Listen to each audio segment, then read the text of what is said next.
পশ্চিম এশিয়ায় এই যুদ্ধের আবহে সত্যি গেরস্থের এবার আশঙ্কা বাড়ছে, কারণ সিলিন্ডার প্রতি 60 টাকা করে রান্নার গ্যাসের দাম বেড়েছে।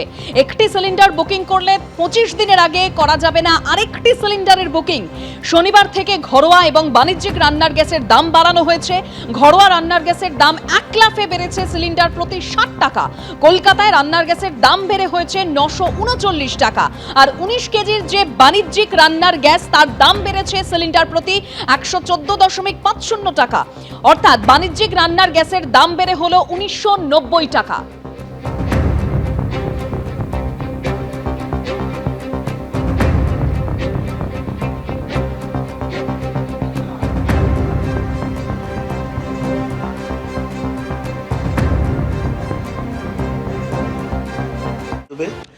যুদ্ধের মধ্যেই আন্তর্জাতিক বাজারে ফের লাফিয়ে বাড়ল তেলের দাম। ব্যারেল প্রতি অপরিশোধিত তেলের দাম $90 পার করে গিয়েছে।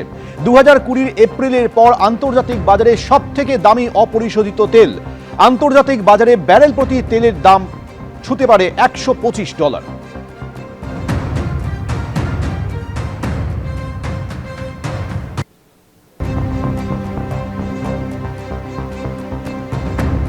হরমুজ দখল ধরে রেখেছে ইরান, আর তাই পারস্য উপসাগরীয় দেশগুলি থেকে একেবারে তেলের ট্যাঙ্কার যতক্ষণ না ওমান সাগরে এসে পৌঁছচ্ছে ততক্ষণ চিন্তায় রয়েছে গোটা বিশ্ব। আর এই পরিস্থিতিতে তেল ও এলপিজির যোগান নিয়ে বাড়ছে আশঙ্কা। রাজ্যের এলপিজি ডিস্ট্রিবিউটরদের তরফে দাবি, তাদের কাছে মাত্র 4 থেকে 5 দিনের জন্য এলপিজির স্টক রয়েছে। তাদের কাছে এসেছে পেট্রোলিয়াম মন্ত্রকের নির্দেশিকা। বলা হয়েছে 21 দিনের আগে নতুন করে কোনো সিলিন্ডার বুকিং নেওয়া যাবে না।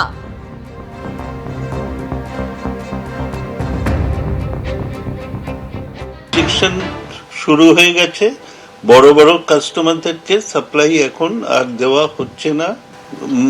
এইচপিসি বিপিসি সাপ্লাই বন্ধ হয়েছে, ইন্ডিয়ান অয়েলেরও হয়তো আজকালের মধ্যে বন্ধ করে। যুদ্ধ শুরুর পর আজ 8ম দিন পশ্চিম এশিয়ার পরিস্থিতি আরো ভয়াবহ আকার নিয়েছে। ইরানে লাগাতার ভারী বোমাবর্ষণ করছে আমেরিকা এবং ইসরায়েল। তেহরানের মেহরাবাদ আন্তর্জাতিক বিমানবন্দরে লাগাতার বোমাবর্ষণ।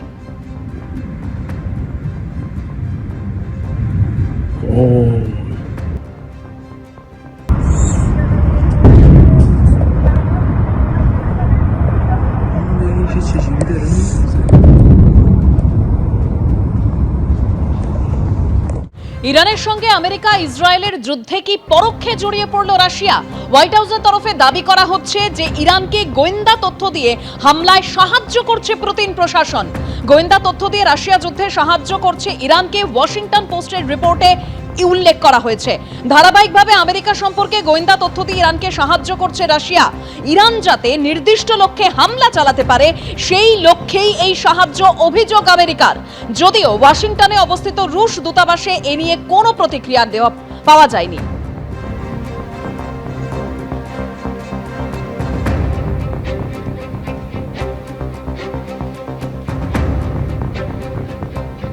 যুদ্ধ শুরুর পর আজ 8ম দিন পশ্চিম এশিয়ার পরিস্থিতি আরো ভয়াবহ আকার নিয়েছে। ইরানে লাগাতার ভারী বোমাবর্ষণ করছে আমেরিকা এবং ইসরায়েল। তেহরানের মেহরাবাদ আন্তর্জাতিক বিমানবন্দরে লাগাতার বোমাবর্ষণ।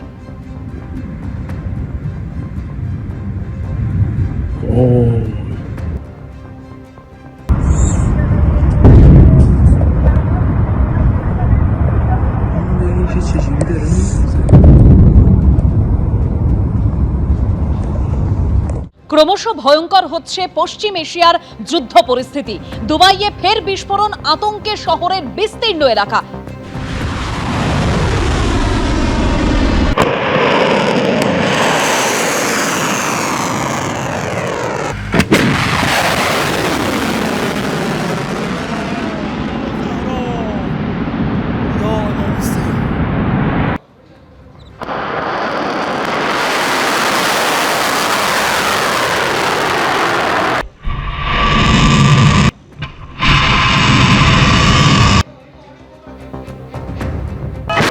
আমেরিকা ইসরায়েলের আক্রমণের প্রত্যাঘাত ইরানের।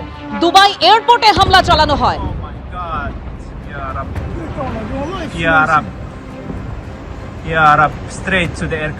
ফের ক্লাস্টার মিসাইল দিয়ে ইসরায়েলের উপরও হামলা চালায় ইরান। তেল আভিভে হামলা চালিয়েছে ইরান।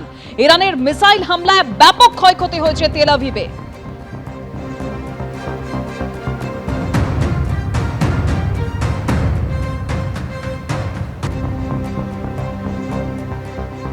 এদিকে ইরানের প্রেসিডেন্ট বলছেন যে প্রতিবেশী দেশগুলোর সঙ্গে আমাদের কোনো শত্রুতা নেই। হামলার জন্য প্রতিবেশী দেশগুলির কাছে আমরা ক্ষমা প্রার্থী। আমাদেরকে আক্রমণ না করলে আমরাও প্রতিবেশী দেশগুলিকে আক্রমণ করব না। পশ্চিম এশিয়ায় যুদ্ধ পরিস্থিতি নিয়ে এই বক্তব্য রেখেছেন ইরানের প্রেসিডেন্ট পেজেশকিয়ান।